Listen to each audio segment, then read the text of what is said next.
Alright, right now we're getting into the trickier part of it, which is drilling the holes through the fingerboard and making room for the resistors. Now I've changed my mind a little bit.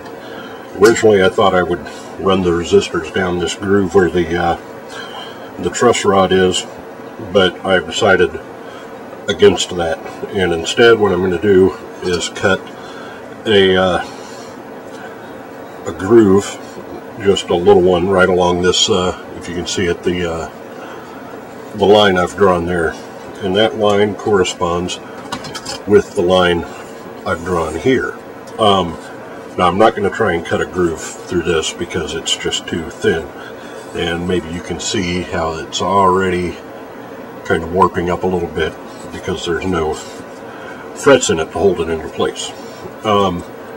So I'm going to drill right down through where the frets should be, and just to make sure I'm going to be cutting that groove in the right place, I'm going to put this back on here, and I'm going to tape it down to the neck so the drill drills through, and you know, you can see the spot on the neck.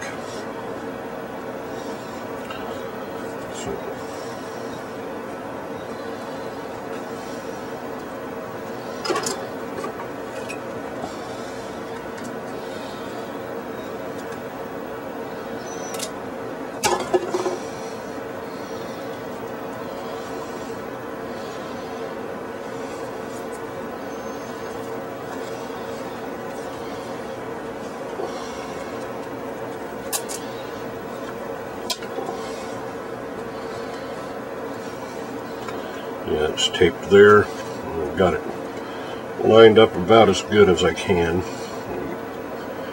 I want to be fairly exact science there.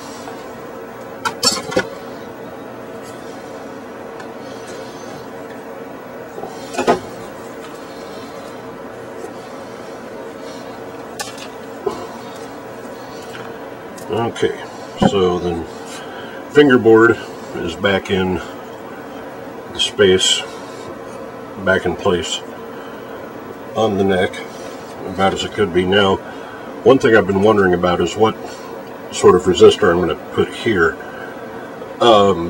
because the connection's going to be constantly at that position E,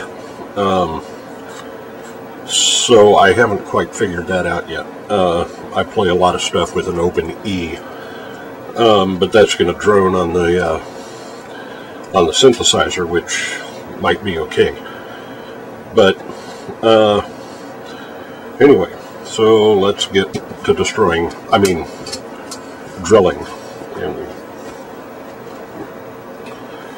And this is the smallest drill bit I can find. It's I don't know what size it is, but this is the resistor, and the wires need to go through there.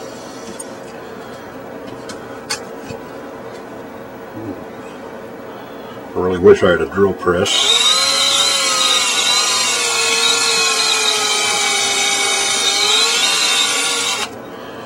I really wish I knew how deep I want to go. Let me go about that deep. So what I'm going to do is wrap a little piece of tape around here at just the depth I want to be.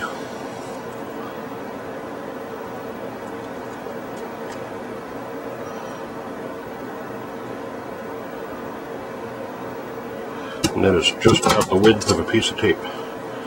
So this is sort of a cheap little depth gauge. If I had a drill press, it wouldn't be that big of a deal.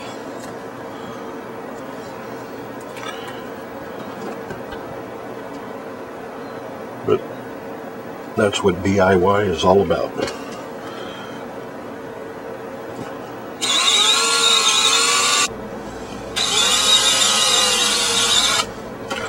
Alright, it's not exactly an exact science, but there we go. I got a hole drilled in each fret. And we'll take the tape off.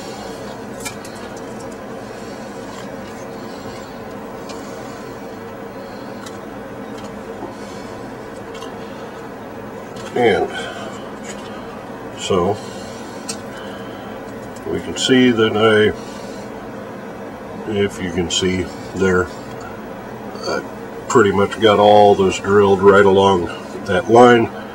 Now I'm just going to make I should use a router, but I'm not going to because I don't have one that works any better. So I'm going to use my circular saw to cut a groove all the way down there, and it just needs to be as deep and wide enough for the resistor.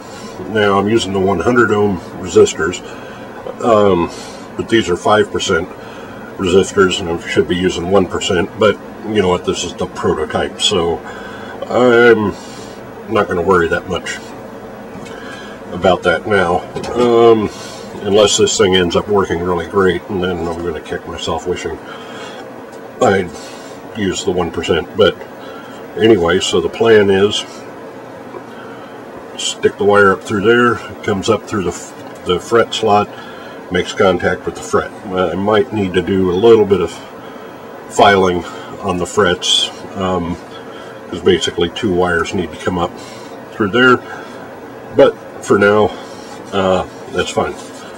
And I'm going to go cut my slot, and hopefully I won't fuck it up too bad.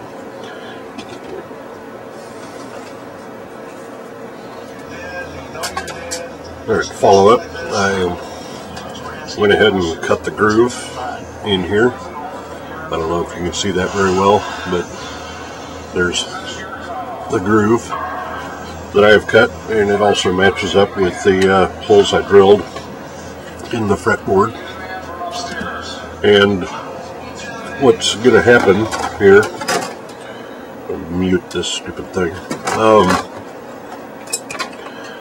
is I got the resistor here, and the resistor can now lay just perfectly in that little slot. And then this will go on top with the resistor wires popping out in between those and the frets going through there, so I have my resistor chain going through all of those. And so I think that'll be my next step, that, and also putting this part of the truss rod back in there. And I think I figured out the correct way that it goes in there, at least I hope. And